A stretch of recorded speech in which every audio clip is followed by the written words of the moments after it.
Hello everyone, and welcome back to Fableheim and the Revenge of the Undying Iratus, Lord of the Dead.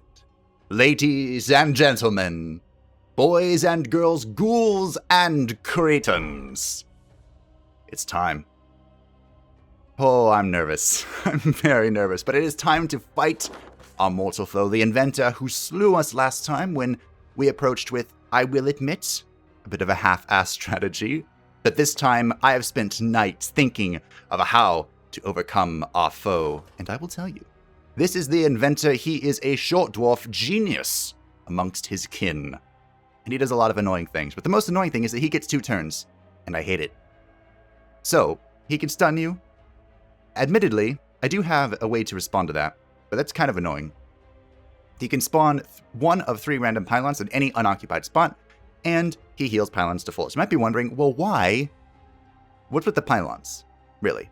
And how are you supposed to beat someone who has 850 vigor, 909 in armor, and 999 resistance?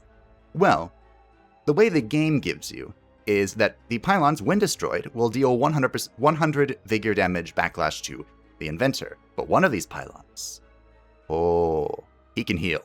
And just very annoying, and purge all debuffs. So the idea really is to burn down these 3 pylons, whichever one is up. He can spawn 1 at random.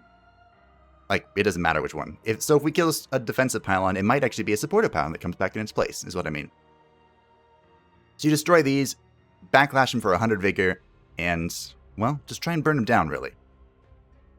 So, in order to help facilitate that, I believe that on the higher difficulties, just relying on killing the pylons isn't going to work. I think that we're going to have to double dip, which means destroying the pylons and damaging him, which is why we have double Zambi with the whistling buckshot. This makes it so that it ignores enemy armor. That 999 armor, yeah, it's not going to help him for long. So we have that. This front zombie, I used a level 14 brain on just to try and give as many points as possible. Newly created, he joins us with the misery cord to upgrade the damage of this, the buckshot. And he has the essence of mind that we recovered from one of our fallen zombies to try and generate more mana, because we're going to be doing a lot of buffs. We do also have the level 12 zombie that survived the ordeal, and yeah, so these will be our frontliners. Their goal, I'm going to be using trench loading back and forth. So one turn one will trench load, the next turn the other will trench load. The reason is because more of a defensive purpose, to provide the ward to block the chance to stun, really, than anything else. And then when they are attacking, they'll be using whistling buckshot to hit both pylons and the Inventor. If the Inventor ever gets really low, we can also use Accurate Volley to just hopefully one-shot him. Well, bring him down. Unfortunately, this one doesn't have it, but that's okay, because our Fallen Dhampir is here, and she will be removing resistance of the Inventor. Now, I think, don't quote me on this, I guess we're going to find out together. I think the Purge from the defensive pylon will actually remove this, bringing his armor back, but I don't know, so we're going to find out. The reason why I think the Fallen Dhampir is better over the Vampire here is because the Vampire has to expend her health and will buff the Inventor, whereas the Fallen Dhampir is just going to be shooting him a bunch with Spider Mandibles. Now, 1% of his vigor is 8.5. 8.5 times 5 is like 43 or 42 or something. So, it's not great, but at the very least, it can negate a pylon heal, and I'm pretty sure this will work on the pylons. They may be immune to debuffs, but they aren't immune to Spider Mandibles. Now, the Mummy, I have talked long about the Mummy, and I am very interested in trying him out. And there have been many comments talking about the Mummy, but the Mummy is here for 2 reasons. 1, the Grasp. He synergizes with innumerable characters because of this. I went with the upgrade path that makes his minus 10 luck when you hit an enemy permanent, so that we can stack this infinitely. Again, the Inventor will be purged, so I don't think this will be that big of a deal, but it's something to do, and it can help deal some damage to a pylon if they manage to survive. But more importantly, I think, we went for the Cursed Feast upgrade with his ability to remove debuffs, because if we get stunned, well, he can eat that. How exactly? I'm not sure. But that's the plan. If this is a short episode, well, we probably died. But here we go. We are going to use our Necromancer Flask. Item finds its way into my capable hands. It has. And I wish we had a different armor piece, but I think we're going to go with the War Drums instead of the Fork.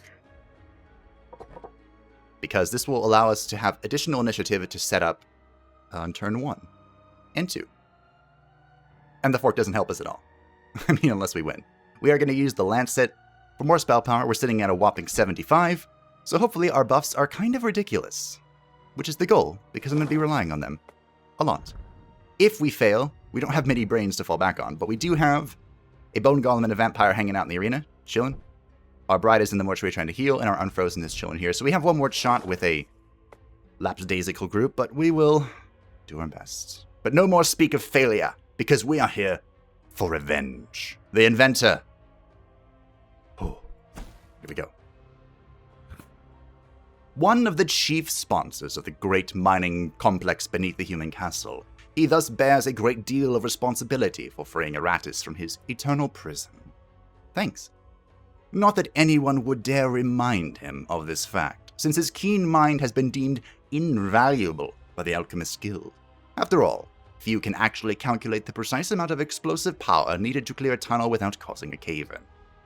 But now that he is personally forced to try to salvage this venture, he has turned his great intellect to far more warlike pursuits. Alrighty, we all get to go first. I'm actually very interested in keeping... I don't remember what this does. We looked. I think this is the stunning one, right? I was advised to try and keep one of the pylons alive, and I think the best one to keep alive is the offensive pylon, but positioning is not going to allow that. So, turn 1, we can get plus 15 amok, or damage, and dread until the end of battle. We are going to be popping this on the level 14 Zambi, who's up front and ready. Ready to roll. Rage released. I think I will keep the support pylon alive, because we can just unload on this. Now, in a perfect world, maybe we just wait with a phone and dump here. Yeah, I think we're waiting. Do I just double right off the bat? It's not going to be enough damage. This is our level 12 Zambi. Our buckshot currently does 21 to 22, so this is rather insignificant. I might just trench load and prepare. I think that's probably the play. I know I said we were going to go back and forth, but I might double trench load here. Might be double trench load time. I don't actually know. I'm a little afraid. Oh, you know what? Let's do it. Let's see how this looks. Oh, I hit the wrong one. Ah! Well, that's how it looks. So, I guess I'll just pull you forward. Why not? His armor is going to absorb the damage, but he can still be moved. Absorb. Are you just going to buff him? I think you are. Yeah. Okay, so the luck is going to get purged here. That's fine. I think we're going to open up on the Inventor and we'll see how this looks. Shall we? Or the pylon. It is unfortunate that it's the offensive pylon that took the damage. I think we're going to start with the defensive pylon. I could even pop a trap here, because I'm going again. I'm going to open up on the defensive pylon, I think. I don't care that his block is going to eat something. Carve open their husks. Okay, that was not as effective as I thought it was going to be. So we have Amok on you. We're going to put Amok on you. Rage released. I'm going to plop down the trap. This will remove the armor that this guy has, the block, which will help out our Zombies. All right, let's see what we're looking at. 50 to 52 is not bad. That is respectable. And the block is gone, so... In theory, if you never kill the defensive pylon... Well, that's not true. I could do this again. We have no stuns to remove at the moment, so I might just wait. See if he actually stuns any of us. I could trench load or I could double kill. Actually, I don't think I'm killing anything. Yeah, they're both going to live. We'll play it safe. He's been hit a little bit, but this isn't a significant amount of damage to depress about. Right. Yes, yes, your heal. I'm aware of the heal. Being applied block every turn does kind of suck. There's the heal on the offensive pylon. We saw that coming. No big deal. I have no things to eat, so I'm going to remove his block. And then we're going to go ahead and wait again. The mummy's job is nothing dramatic here. I don't have enough wrath, so I'm going to hold, and we'll see what's what. We buckshot. We buckshot. Goodbye. Become part of the breathless tide. I was advised to try and keep at least one pylon alive, which is why I was mumbling about it.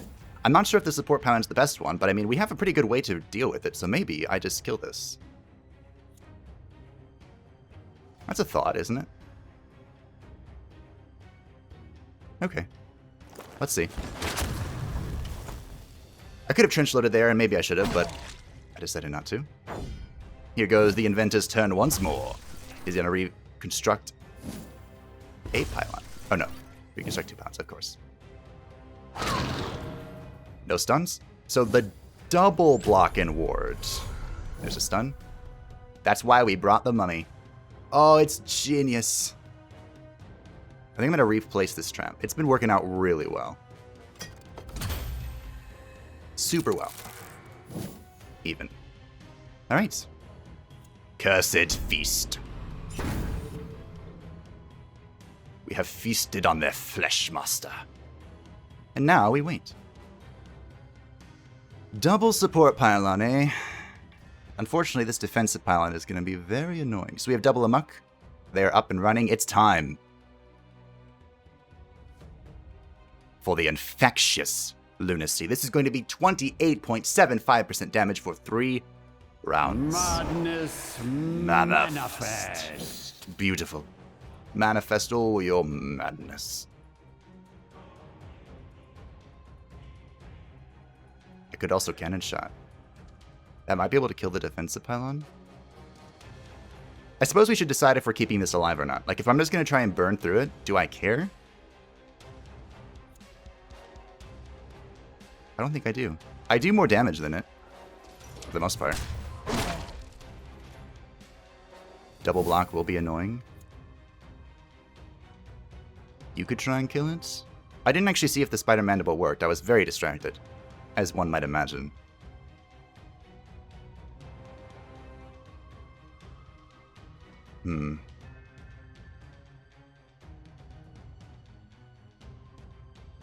What if I get really cheeky? I think we just kill this pylon. You will soon embrace your new existence. Oh. So it's that. So I could kill this with the mummy. We have nothing to eat, but I think I'm just going to delay my turn, so we're going to kill it. Double dip. Time to double dip. Double dip all the way. Okay, what are you going to do? Of course, conjure another one. That's fine. That's an offensive pylon. We have a stun on the mummy. We have a stun on that zombie. The mummy does go sooner, so it's okay. This is fine. Everything's fine. We have a few more turns of infectious lunacy. We have, in fact, 2. I can check, because I can read. The question is, does the first hit of this peel off the armor and the resistance, or nah? Because if not, I'm just going to shoot this again. Take everything from those you defended. I could try and kill this pylon. What's more important? Eating the stun, of course. I don't even know why I asked. I don't even know why I thought of it. I'm just going to let this defensive pylon live, honestly. What are your buffs looking at? Okay, just that. Good, good, good, good, good, good, good, good, good, good. Bye.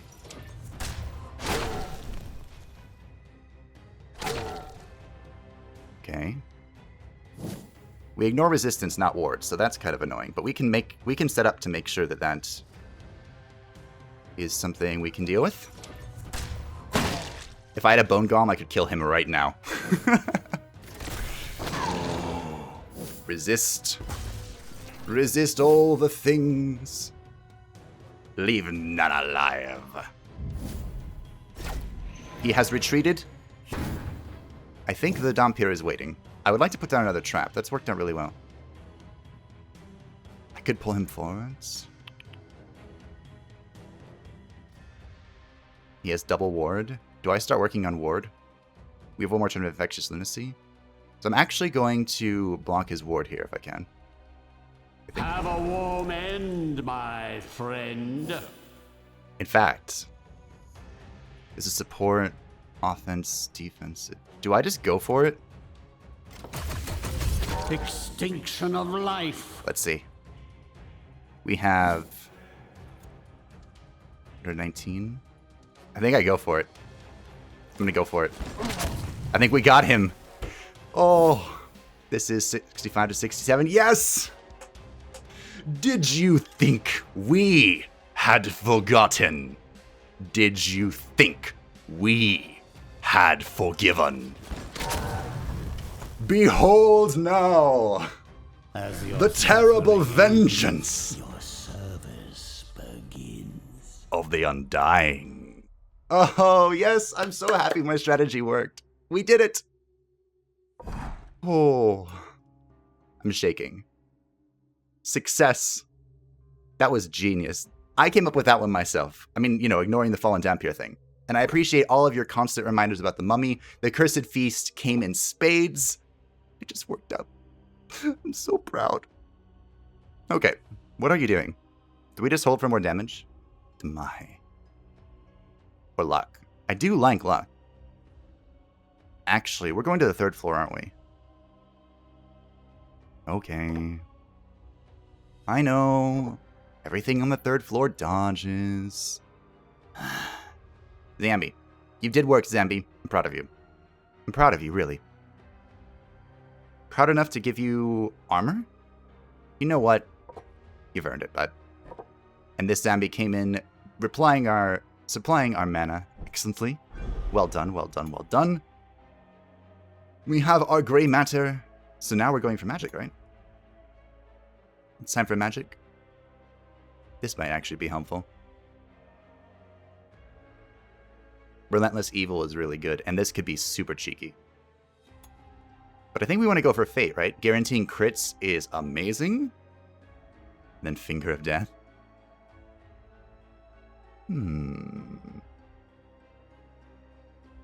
My magic will shake the very foundations of this world. What we're going to do is we're going to grab Haste, and we're going to make our way to Black Incense. And we should probably get Dispel. Probably. Alright. We did it. Ah, oh, it's beautiful. And as promised, everyone who survived will be getting names. I gotta come up with something really clever for this, I promised. So, we can make it so that this... Ooh, loses 50 vigor. That's pretty extreme, isn't it? This just increases its damage, but it gives me 10 vigor. Losing 50 vigor is a lot of vigor to lose. I don't even heal 50 vigor. At the moment. I'm close to it, I think. We'll go with Splinter Hell. I don't think 50-50 to stun is worth it. I mean, maybe it is, actually. Stuns are super powerful. There's so few of them available to Iratus, but they're so strong. I just want 10 vigor. The passive stat is tempting me. We're gonna go with Splinter Hell, I think. Get back to battle. I mean, the Bone Golem can basically heal for 50 vigor now, I think. But that would mean I'm taking more damage. Does it make sense? Even though we do take less damage for more vigor that we're missing, I think that it's... reckless might not be the word, but dangerous. I hate putting points in accuracy. I think we'll hold out. I mean, I'll put 1 point in attack. Why not? Okay. We've done it. Our foe vanquished. And now, we move on to the next floor. As the dwarves fell before the onslaught of the walking dead, news of the crisis started to spread far and wide. The human kingdom was rich and willing to pay gold uncountable to whomever could manage to bring them the head of the newly awakened necromancer. They would all gather here, in these barracks, cunning rogues and learned mages, knights and elven rangers, all following the siren call of coin. They knew not of the true scope of danger that awaited them. In the end, they were just lambs gathering before the butcher. And our first battle is... What even is that? Swordsman, double... Guardsman? I'm going to cheat a little bit. I also need to spend these Digger Souls, which is why I'm just pulled out. Crossbowman. Crossbowman, that's right. That's right. Time to build a shade. Oh, I'm calming down. I feel... cast a long shadow over my foes. It feels like a burden's been lifted off my shoulders.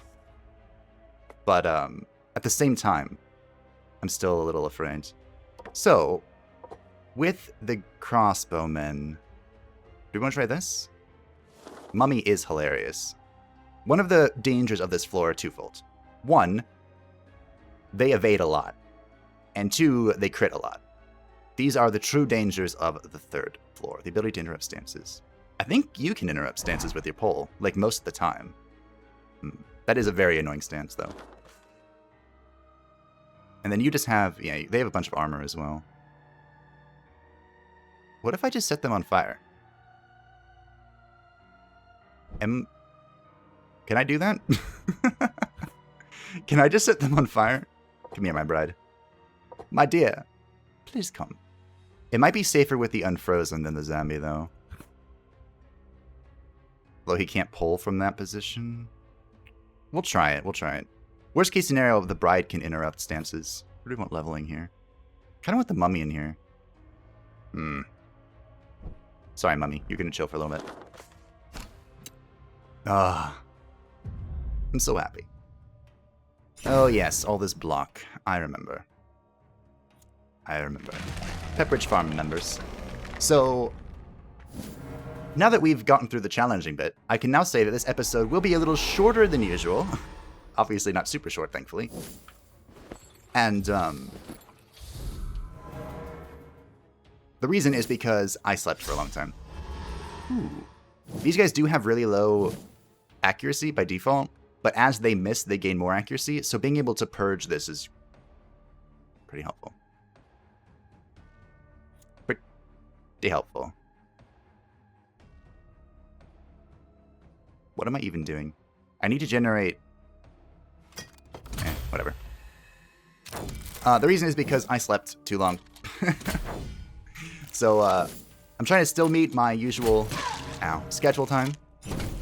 But I think I will. It'll just be like, you know, between 30 to 35 minutes, maybe, this episode. Which I think is overall not a bad time. I'm just gonna shoot them, right? There's no ifs, ands, or buts about this. Pretty content in just killing you, honestly. Your frail bodies fail you. And this might be enough. And I hope, maybe? Hopefully. The crossbowmen are annoying, but I mean, the real threat here is the swordsman. Because of that. Alright, I think it's time that goes away. I think it's time for you to go away. Boom. Guess I'm just gonna bone ward you again. Maybe the zombie? Okay. Okay, zombie it is.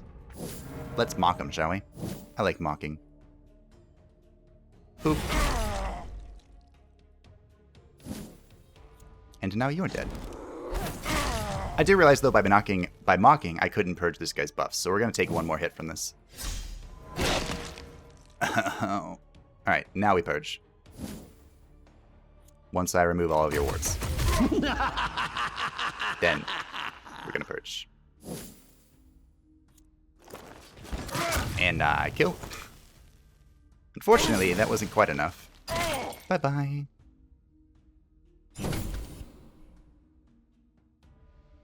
Give me my mana back. Mana is mine.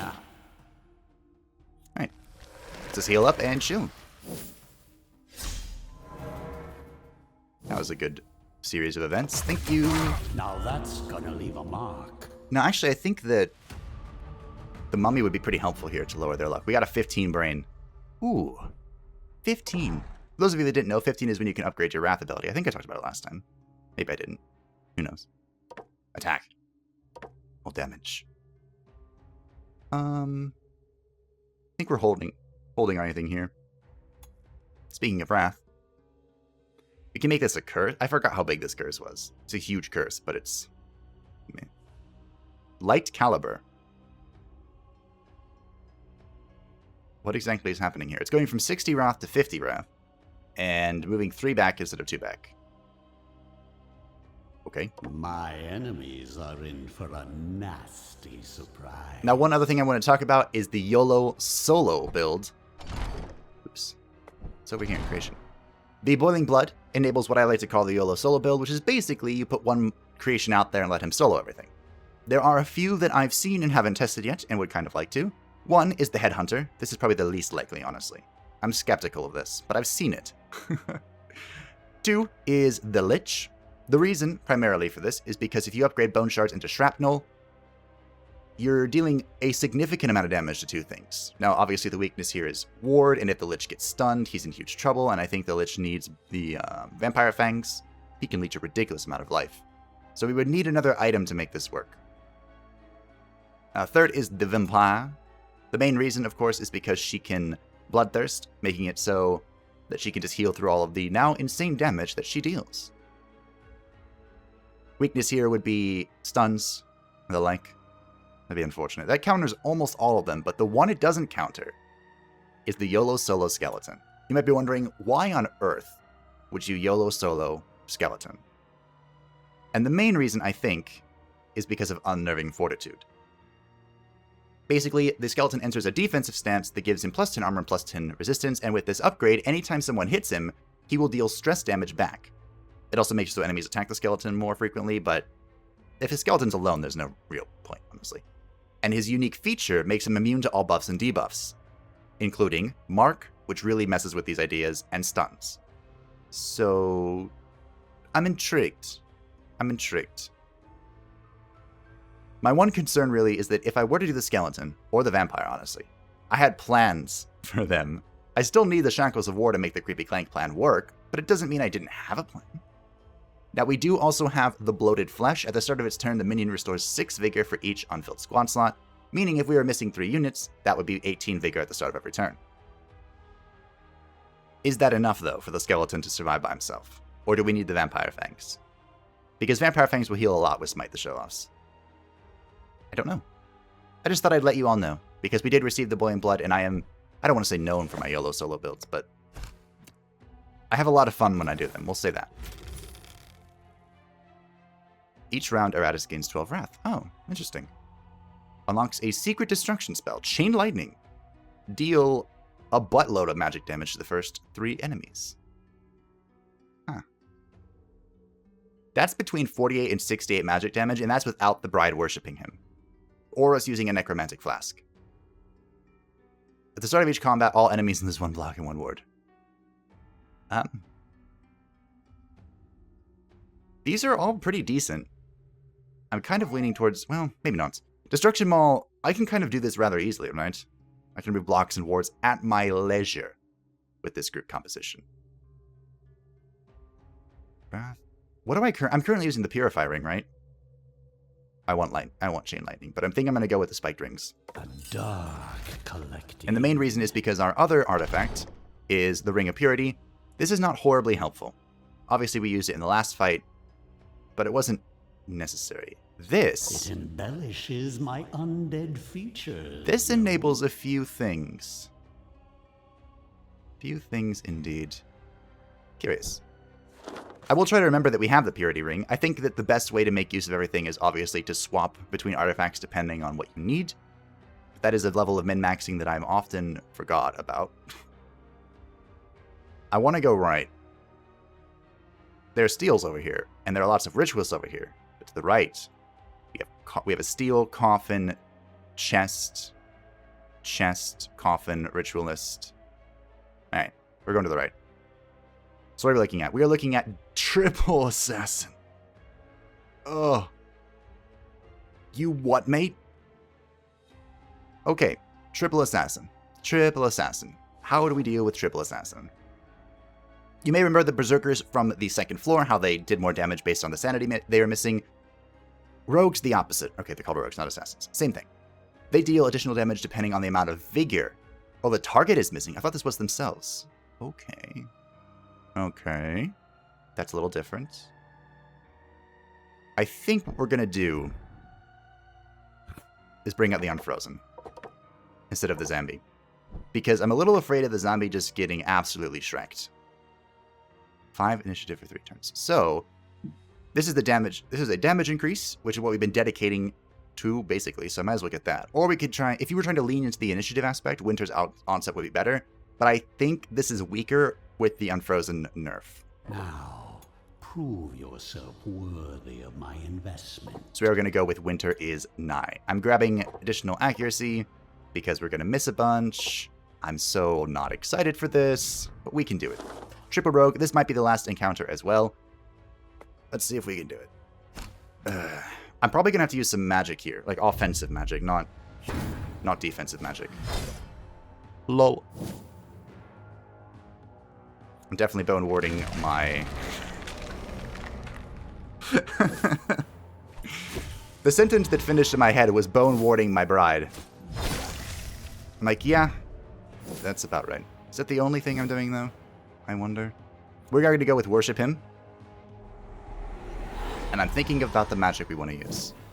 If I had Ashes of the Burned Witch, I could open up and just destroy them. Eradicate them. Break them. Madness manifest. We're going to go with Infectious Lunacy, however, and just try and kill a few things. My kingdom comes. I'm proud of you for connecting like that. Now, am I worried about the Unfrozen being first? A little bit. Yes. But, hello.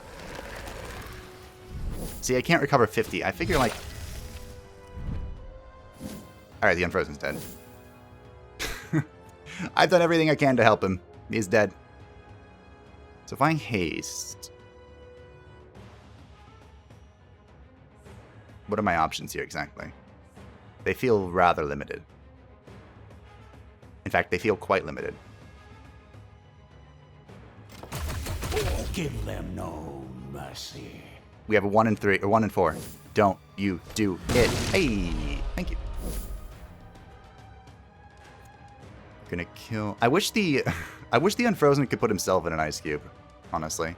Strength through pain. I think what we're gonna have to do is this. I'd love to set something on fire, don't get me wrong. Actually, I think you can kill it. We'll set this one on fire. What are you doing? Negative initiative. And then we'll try and kill him with the Mocking Slap. I think it's the play. And we'll do this. Please don't miss. Congratulations. Well, you entertained me. It's okay. He has served his purpose. Wow. Well, at least he's gonna die. Nope, just kidding. There. Get your kills where you can. Well, we did it. We lost the Unfrozen. I feel like the zombie would not have fared much better in that position, though. Like, obviously, as the rogues deal more damage, they're going to become more dangerous. But, I mean, I'm not quite sure what I'm supposed to do about that, honestly. With the Unfrozen, that is. He can't set himself on, or turn himself into an ice cube, so I mean, lol. My bride can take care of this. They never, not once, did they hit my bride. It kind of makes me happy, honestly. Soon this world will be mine. If only the Unfrozen could put himself into an ice cube. But hey, we got his brain back, so he can be made anew. Made better. Stronger. I'm going to go for the Dead Lake, I think. I was talking in some of the comments about artifacts with people, and there are some very strong artifacts that we don't possess. And, I would like to possess them. I know. Surprise. Surprise. But, Shadows will be my eyes. We'll get rid... Oh, is this a 100 200? This looks like a 100 200. That's unfortunate. Okay, you also a 100 200? You are a 100 200. What about you? You're a 100 200 as well. Okay, well, I guess... Oh, I forgot you can do this in any order. So if you had an extra, like, Lost Soul save but not a Headhunter, you could just build the Lost Soul. It's fine. Wrath it up. Arena it up. Or I just hold. You know what? I'm just going to hold. Because as I mentioned, there are a lot of powerful artifacts that we don't have and I would like. Ooh. Wait. Hey, we did it.